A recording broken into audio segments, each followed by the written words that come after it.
5 seconds. Get ready. Sir, coming to technical education, I may point out there are many colleges without infrastructure. Several colleges have been running without any facilities. You have to do something so that colleges acquire the necessary infrastructure. NPE also spoke about the capitation fees charged by these engineering and medical institutions. In the interest of maintaining standards, etc., commercialization of technical education should be curbed. The All India Council of Technical Education has been given this task, but today 8 engineering colleges in Bihar, 27 in Karnataka, 52 in Maharashtra, 22 in Tamil Nadu, and about 5 medical colleges in Karnataka are still collecting high capitation fees. You have promised to bring forward a central bill, but so far it has not been brought. More and more such colleges are proliferating every day. In Maharashtra particularly, there is a mushroom growth of such technical institution. I would like to know whether it is advisable to know such institution to come up. The minister should ponder over this. So far we are having only 5 IITs. They are maintaining good standards. I understand you are going to have the 6th one in Assam. Its progress is very slow. When I went to Assam, the Assam Chief Minister said that only the site has been identified, but no progress has been made. It should be given a fillip. In addition, I suggest one more IIT should be started in Hyderabad because it is a central place, easily accessible to many people. The minister need not feel shy about it. It can be had even at Warangal or anywhere else, but we need one more IIT. Similarly, the number of Indian institutes of management is also very less. Such institutes are only 4 in number. If you cannot open an IIT, you open IIM in Hyderabad. That is my specific request to the Honorable Minister. You are financing a number of other organizations, the Indian Council of Social Sciences Research, the Indian Council of Philosophical Research, the Indian Institute of Advanced Studies, Shimla, the Indian Council of Historical Research.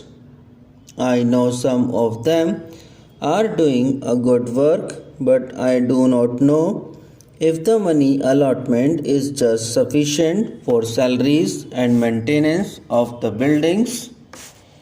Therefore, a review of the allotment and a committee to review the functioning is needed. The minister knows that the Administrative Staff College in Hyderabad is a premier institution running on excellent lines, but you have given just rupees 2.5 lakhs as grant in this year's budget. I suggest such an organization must be encouraged. Similarly, for the scientists going abroad, you have provided only rupees 1.25 lakhs in the budget. It is a very small amount. This should be increased. The Education Ministry should lay more stress on the extracurricular activities of the students. Study tours, excursions, the NCC and the NSS should be given encouragement. The earn as you learn has also to be encouraged. It has not picked up in our country, but we should give more encouragement to this scheme because in a poor country like ours, there are many students from the middle class families. If you can introduce a scheme like Earn as you learn, at least in some centers, on an experimental basis, that would be helpful. Regarding the role of the student unions, also you must review, because in certain universities like Delhi University and some other universities, elections to these unions are comparable to the general elections, and most of the time of the students is being lost in the direct elections. In earlier days, the student unions were formed by indirect elections. The class leaders used to be elected, and those leaders used to elect the executive of the union. Whether we should go back to that system should be examined because of the role of the student union. I do not want abolishing of the unions as a whole, but a different method for elections to these unions must be examined. Then I strongly oppose any move for an all India service in education. If you have got any thought like that, we will firmly oppose it, and all the non-Congress states are opposed to any new all India service, particularly in education, because teachers going from one place to another would not help. It will not help at all regarding adult education. Also, the literacy rate in 1951 was 16%, and it has just come to 36% in 1981. After 30 years, just you have 20% increase. There are still 425 million illiterates in this country, and if you take the 15-35 years age group, they are now 210 million.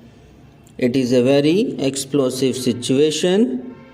You must do something to remove adult illiteracy. Voluntary organizations should be encouraged to take up this task.